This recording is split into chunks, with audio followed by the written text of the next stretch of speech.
Welcome to another episode of The Brand Called You, a podcast and podcast show that brings you leadership lessons, knowledge, experience, and wisdom from thousands of successful individuals from around the world. I'm your host, Ashutosh Garg, and today I'm delighted to welcome a young entrepreneur from Bangalore, India, Ankita Day. Ankita, welcome to the show. Thank you so much, Ashutosh. Ankita is the founder and chief operating officer of Utsav, which is India's community-led marketplace for faith, devotion, and festivals. So, Ankita, in a country which is so diverse in its faith, devotion, and festivals, tell me what inspired you to create Utsav and how did you come up with the concept of a community-led marketplace? Right. So I think the idea came during the pandemic, right? Mhm. When we were three college students doing engineering in Calcutta, Mhm. right? And sitting at home. And we actually saw how, everything went so much digital in that small span of time, right? Correct. Like I could see my small cousin who was in her, LKG, UKG, right? Toddlers. And she was doing yoga classes online, right? Uh-huh. Things I could never imagine. I saw my grandmother, who wanted to order things online, right? Who was like 1 year before pandemic, she was strictly against, going online with, buying things online. Right. So change we saw, I think, was absolutely crazy. Like we couldn't believe that this was happening, right? Same for UPI. Like a few years back, somebody was saying that, how much, things will be changed if people could pay just on their phone numbers, right? Something that was crazy, but now that's happening, right? Every shop, every kirana wala, everyone has a QR code now. Correct. So I think at that point, we were three Bengalis sitting in Calcutta at home, right, doing online classes, and we were into, doing multiple projects and different hackathons, competitions, and various, places that were happening. Mm-hmm. So we realized that, it was the onset of Durga Puja, right? And that was probably the first time in my life I heard that probably Puja is not happening, right? That was a very, very, a very sad part, a very something that hit me emotionally. Probably with the negativity all around, right, during pandemic, we realized that probably these festivals, these, puja, this Correct. actually brings hope, right? That is also not happening. That is, I think, even shattering than the pandemic that was happening, right? Right. So at that point, we realized that, we are a bunch of engineers and we have the ability to build products, make apps, websites. So we thought, why not have an app where all these Durga Puja committee members, right, can join together. They can showcase whatever they are, in whatever scale the puja is happening, right? And everyone around the world, from Calcutta, from India, from outside India, can join and participate in those celebrations, can at least get a glimpse of what is happening. They don't miss out on that, right? When everything can go online, from education to e-commerce to, every domain you think of, why not the Indian culture and festivals? Right? That's the basic idea. And we just built the app in around, a month or so, and we launched it on Play Store. Amazing. Right. And we got in touch with a few community members, right, a few Durga Puja pandals from Calcutta, and we told them that, this is a product that we have built. You can just come to this app, you can showcase whatever is going on, like videos, through photos. You can just come and post, and people will be there to engage. The app got listed on the trending section of Google Play Store. It went viral. Okay. That was something that we didn't expect, completely not anticipated. But when we saw that it is happening, we realized that, we have built something for the audience. We have built something for ourselves, right? Most importantly. So that was the first, I would say, the first product launch, why Utsav came into existence and why the name was Utsav. Amazing. Amazing. What a fascinating journey. But tell me, you started off with Durga Puja in Calcutta, but given the vast diversity that India has, right, how did you, or how will you navigate the diversity of religions and cultural practices within the country? Yes. So I think that the first version of the product, which was launched back in 2020-21, right? After that, there has been a lot of ups and downs. There's been a lot of iterations in the product. So currently, we are not just a festival app. Currently, we are a marketplace, right? For all festivals, all temple organizations, all authorized priests of the temples and the devotees, right? So it's a community that we are building, which facilitates a marketplace. So you was asking, how do we navigate through this diversity and this vast cultural difference that every region of India has, right? So we started with what we did is we started with what we knew, right? We knew what is the culture of Bengal, right? We knew what Bengalis want. We started with that. Hmm. Then we moved on to nearby areas, right? We moved on to Odisha, we went to Assam, we went to Bihar, Jharkhand, right? And we talked to the temples over there. So, we talked to the priests of the temples, So we started with one geography, trying to figure out how things are working there, and then gradually building our team, right? In a way that the members who are joining us, they are of different diversity and different culture as well. Right? So we have got people in the team who are from Gujarat, who are from UP, people from Tamil Nadu. So they understand those places. They help us with the insights on how we can approach and how we can respect, keeping in mind the cultural diversity over there. And then we, speak to the people there. We onboard them. We tell them this is the process of what we are building. And I think it's about it. So like any other, I think, startup, you start with one problem, right? You solve that. Correct. You solve for a bunch of people, right? And then you gradually expand with the equipments you need. Well said. And tell me, one of the things that I have always seen and observed is that when it comes to religious places, it's the trusts or the leaders, they like to keep all these things very closely. Right. Did you face any challenges in being able to open up the aartis and the pujas onto your platform? Yes, absolutely. I think challenges are a part of any startup journey, right? They're filled with challenges. Every day comes with a new challenge. And it's about how we, take the problem and we go about the solution. So yes, so, a lot of leaders, a lot of communities, you will see, are trying to go online, right? If you see a lot of leaders, like top spiritual leaders, you will see they're so active on social media. They are so active in their community. So I think that is the first validation that, like any other community, our cultural and religious community also needs to go online. That we not just open up the arena of the possibility of the people that can connect with them, but also that is something that will be preserved in history for the the next generations that are coming to see, right?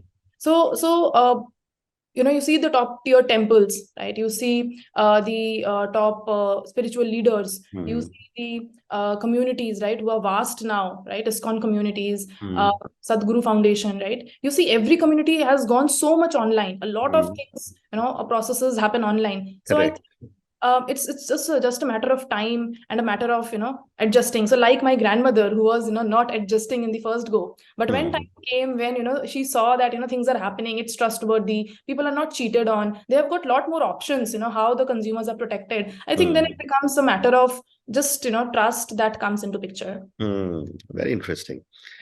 And the next question is that, again, given not just the diversity of our religion and cultures in our country, but your audience is global.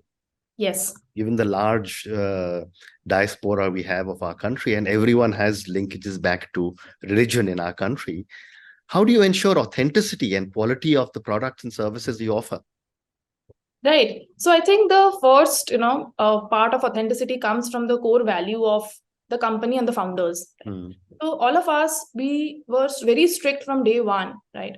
That whatever we do is giving people hope, is giving people happiness, is giving people something that they're missing out on, and that can never be done in in an illegal or in some weird way which people don't accept. Our objective was, we are going online, but we are not replacing anything that goes offline. Right? So we are just an additional layer. So for example, the puja that happens in temple, it happens the same way if you do it through other platform. It's just that the platform is giving you the accessibility to do it, right? To make the booking online, to get the order ID online, to get the prasad online, right? Via booking it online. But the prasad is actual prasad which you receive at home, right? In your hand. So it is not something online, that is offline completely. So the core value of the company is completely on the things that happen the way they happen, right? We do not interfere in the rituals, we do not interfere in how it is going to be taking place, right? It's just that we are an additional layer where the platform enhances the accessibility and the distribution. Very, very interesting. And I'd love to understand from you feedback from different users. And how do you incorporate this feedback into your services? User feedbacks are something that we have taken into consideration from day one. Even today, right, when we are more than 125K user base, even today I sit on customer support to understand what people want. A huge part of my daily, commitment and time goes into looking after the customer support. I take the customer calls. I try to understand what is the problem that they are facing, because at the end of the day, you're solving for them. Correct. Something might be a problem for you that might not be a problem for, at all for consideration. So it's very important that, we understand the consumers, we understand what their problems are. So, we have seen variety of customers, right? And customers in our domain, in culture, religion, they are when they reach out to us, they are sharing something very, very precious. They're sharing their emotions, they're sharing their problems which they cannot share with anyone else. Ask for a solution, right? मुझे गुरुजी से बात करवा दीजिए, मुझे पंडित जी से एक बार बात करवा दीजिए. And that is I think so overwhelming for me that I am someone they are reaching out to me and asking for a solution. I don't know if I'm capable of providing the solution at any way, but they find hope, right? They find hope in Utsav, and that's why we can never, right, do something that is not good or that is not appropriate. We do not play with people's emotions. We are just an additional layer on what they believe. We are not anyone who is connecting the temples, or it's just that we are giving a platform where they can access. So a few customer insights that I would like to share with some experience dealing with customers.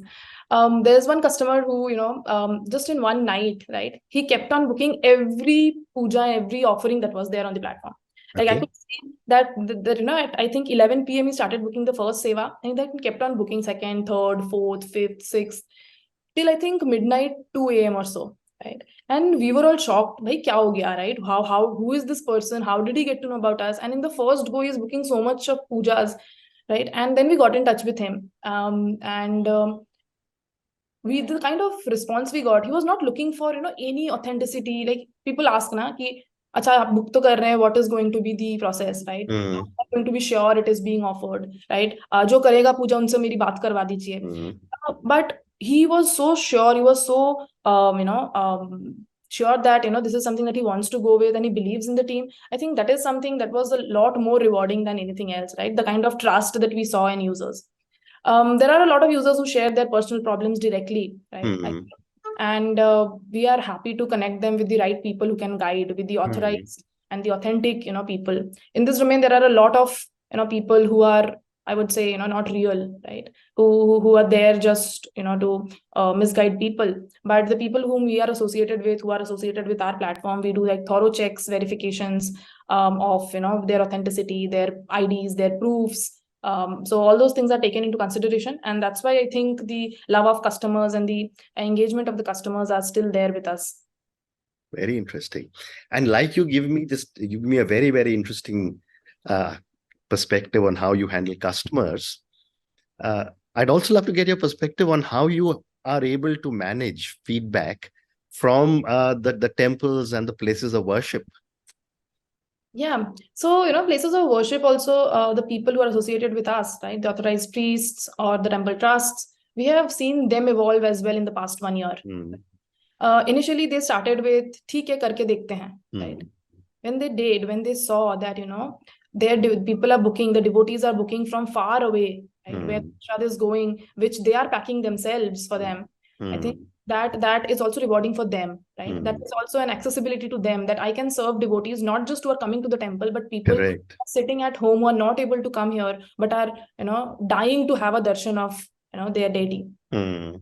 So we have seen how with time they have evolved. The first step I would say was chalo try karke dekhte hain, and then it moved on to they are saying these couple of priests will be starting off. Now they are seeing that orders are coming in in huge numbers. 2 people can't manage. Now they have a team for us, right? Oh, okay. Entire team which works from the offering of the rituals to the recording of the footages to the packaging of the prasad. And we are not setting up those teams. They are building it themselves, dedicated to work with this application.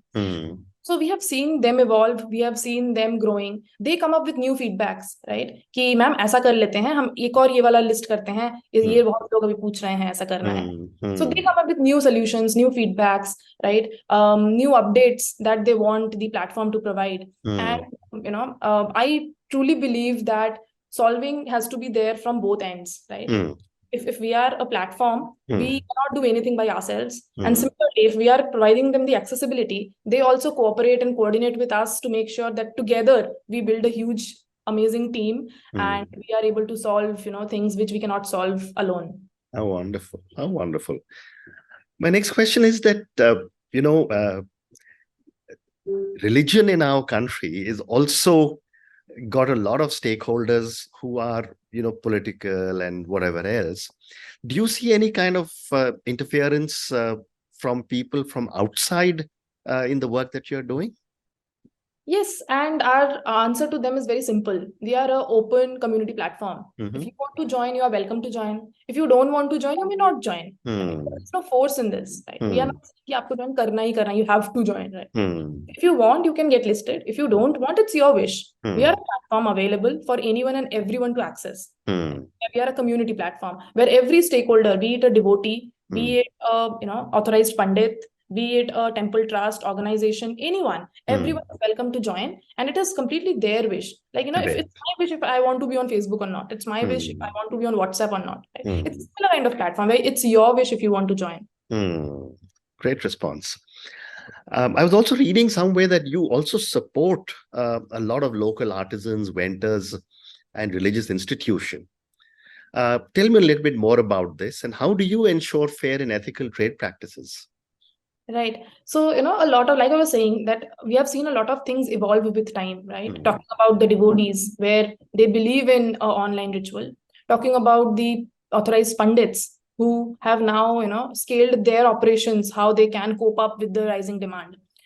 Similarly, the, vendors or artisans or people who do not have a lot of access or who do not have a lot of reach, right, to reach out to their customers, right? They find Utsav as a platform where they can showcase their products, their talent, right? And so, for example, I was starting with Durga Puja communities, right? So when there are Durga Puja visitors, there are Durga Puja devotees, and there are Durga Puja communities, then there has to be people who are artists and who, make the idols of goddess Durga. Correct. Right? And when they see that over here there are thousands of Durga Puja committees, then if I am there showcasing that this is what I built for this pandal last year, there are 1,000 people who are watching, and they might reach out to him that, you build for us. Right? So it's more about how a community helps each other, and probably what all can happen, and the way of collaborations that can happen is something that even we cannot imagine, right? कौन किससे benefit हो रहा है, कौन किसका customer बन जा रहा है, no one knows, right? It's how community works, right? Yeah. So that is how I think we are able to support. That is, we don't have a lot to do in this, right? It is people themselves who are joining hands, who are coming together on the platform, and they are figuring out a way on how they can collaborate. Interesting. And Ankita, can you share with me any particularly memorable story or experience from your journey with Utsav? Yes. So, initially, like I was saying, so we visited a lot of temples, right? Where we sat there, we understood the, the emotions of the pandits, the emotions of the, darshanarthis who are coming. And what we have seen is, with time, people have changed a lot, right? People have seen how things are growing. People have seen how things are, digitizing. So one interesting story was from Baba Vaidyanath Dham, right? We went to Deoghar in Jharkhand. And we went to speak to a few pandits over there, right? Ki hum aisa bana rahe hain. We would like your cooperation and collaboration, and let us know what's the procedure to collaborate. A lot of priests said, no, we are not interested. We don't want to do, right? And then a couple of priests said, okay, I'll talk to the authorities, right? I'll let you know the process. I would like to get associated. So now, a couple of months later, so we started off with a couple of pandits over there who had, who were authorized.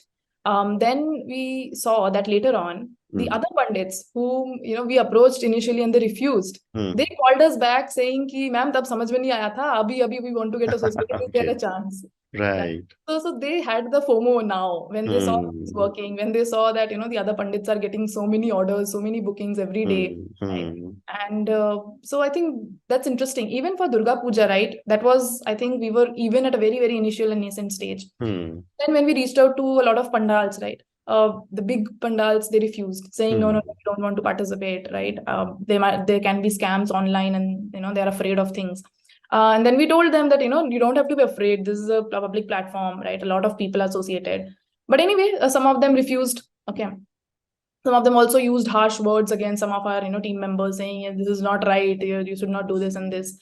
Later on, they didn't even call us. They themselves, we saw, joined the platform and engaging. And then and a few of the community members, our team members who were there on the platform, they kind of ignored and blocked them so that they don't see that they have joined the platform. Very interesting. Like, you're joining our platform, you would get to know you have joined. Absolutely. Well said. Well said. So, time for two more questions for you. My next question is, how do you, as one of the founders, envision the future of Utsav? And what plans do you have to expand the platform to new audiences and new markets and new geographies? Yes. So I think that's a very difficult question to answer, but I would try, because every day, probably the aim and the objective and the iterations that happen, I'm not very sure what this is going to lead to. Even when we started with day one with Durga Puja, we didn't know that we would lead to a marketplace of festivals and temples and companies. But anyway, what I see today, right at this point, is that we are going to be the largest community of all the stakeholders involved in India's cultural, religional, and regional diversity, where the possibilities of collaboration, the possibilities of monetization, marketplaces are immense. We started with one use case, right? And whenever my team sits together to discuss, what all we can do, I think the conversation is never ending. Okay, we can do spiritual tourism, right? Spiritual tourism, every tourism in India, approximately out of all of them, 60% is just religious tourism. Correct. There can be merchandise that we can sell, right? There can be these local artisans who can find a community to sell their talent or their things, right? So it can be a marketplace, it can be a puja offering site, it can be a spiritual tourism. There can be concepts coming like VR darshan, right? Where you get to feel, not just see it via photos and videos, but you get to feel that you are in that place. Right? And I'm pretty sure with technological advancement and everything, this is not something that people are not going to adopt. Right? This is coming up very soon, and we are thinking about it as well. So in a nutshell, I think Utsav would be like the largest marketplace and the community of India's culture and religion, where every stakeholder is involved and the possibility is immense. I am not even sure, if this is what I can see. Probably, my team, the other people who are involved with us, probably can see more, than what I see at this point of time. Very interesting. Very interesting. And my last question to you, Ankita, and this is for the many, many people who will listen to our conversation. I'd love to get your perspective on what would you say are 3 lessons as a startup entrepreneur that you would want a lot of viewers and listeners to take away who maybe have thoughts of becoming entrepreneurs themselves? Yes. I think, talking from my perspective, a lot of engineers are, in startups, right? Being founders. So the first thing that happens is you build the product first, right? Because that is your core expertise. You know how to build the product. You don't know marketing. You don't know how operations will work. You don't have expertise of, legal, accounts, finance. Correct. Right? But what you know is building a product. Yeah. So for us, what we have seen is building a product and deciding when to launch, whether this product is perfect, whether this is something that people will love. And we kind of get stuck in making the best product. And that is a never-ending game. Your product can never be the best. It keeps on iterations. It keeps on, making a lot of changes upon feedbacks that we get from customers, right? Perspective of the designs. So a lot of things involved in product, right? It's not just the application of the website. Okay, there's design, there's user experience. A lot of things comes into picture. And I would say to founders that do not wait for your product to get perfect before you launch. Right? Okay. When we built the product in around 30-40 days and we launched it was a very imperfect, bad, buggy product that we launched. Right. It got traction because of the problem that we are trying to solve. Correct. Just came in to support कि आपने बहुत अच्छा काम किया है, but these things are still causing problem in the app. We are not able to do this, not able to do that. Please improve. So until and unless you launch, you're not going to get feedbacks. Launch in stages. Don't launch it directly to 1 million customers. Right? Launch it to 100 people. Launch it to 500 people, then 1,000. So I think the first thing that we learned the hard way is not waiting for the perfect product to get built and then you launch. Correct. The second, I think, for being a founder, initially people think that, I don't want to, work from someone else. I don't want to do a 9-to-5 job. But actually, when you become a founder, you are actually working 24/7. You're not just 9-to-5 job, right? Correct. It's more than that. But the happy part is that you're working for yourself. You're working on your vision, on your ideas. There's no telling you to work, but you're still working. Correct. Over there, what happens is there's a lot of things you have to prepare with. Right? You have to be prepared to fight the battles every day, every morning you wake up. You have to be mentally, physically, emotionally very strong to deal with everything that is happening. Correct. And I think that comes with time, that comes with experience. But what you have to be prepared for is that I am going for a battle. Right? And there will be ups, there will be downs, there will be a lot of hardships that will be coming. But I will have to be ready for it. And at that point, I cannot say I want to leave and go. There's no going back. Right? If you're a true founder. So I think that is something that we are experiencing every day, where every day with so much of hardship, and at times you are drained mentally, emotionally, physically. Correct. But what helps is the team that is around you. Yeah. Right. The team never made me feel that I am alone in this journey. This is something that is my cup of tea. Right.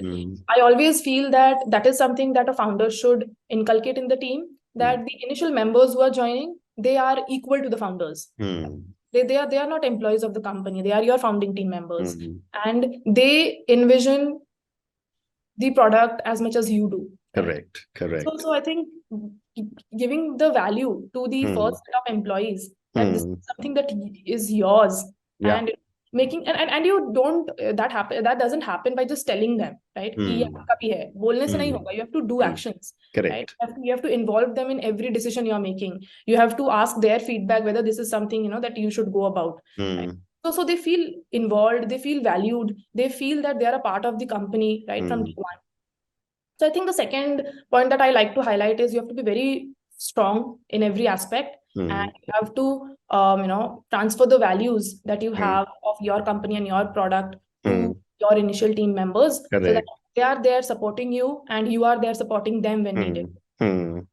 I think the third challenge and lesson that I have learned in my journey is building a good team, right? Hiring challenges, I think that every founder faces, because that involves a lot of time investment, a lot of analyzing people, which probably we are not born with. Yeah. Right? More people we deal with, the more we understand, who is a good person to be associated with, right? And in this world where there are so many opportunities, there are so many options available, people come and go, and they will come and go. And at times you'll have to support them when you see that, this is what that person could bring to the table. And now he's looking for, something else. He's looking for more excitement, maybe. Correct. So you have to let him go. Correct. And you know that that person is not replaceable, right? You cannot get a duplicate copy of that person again. Very true.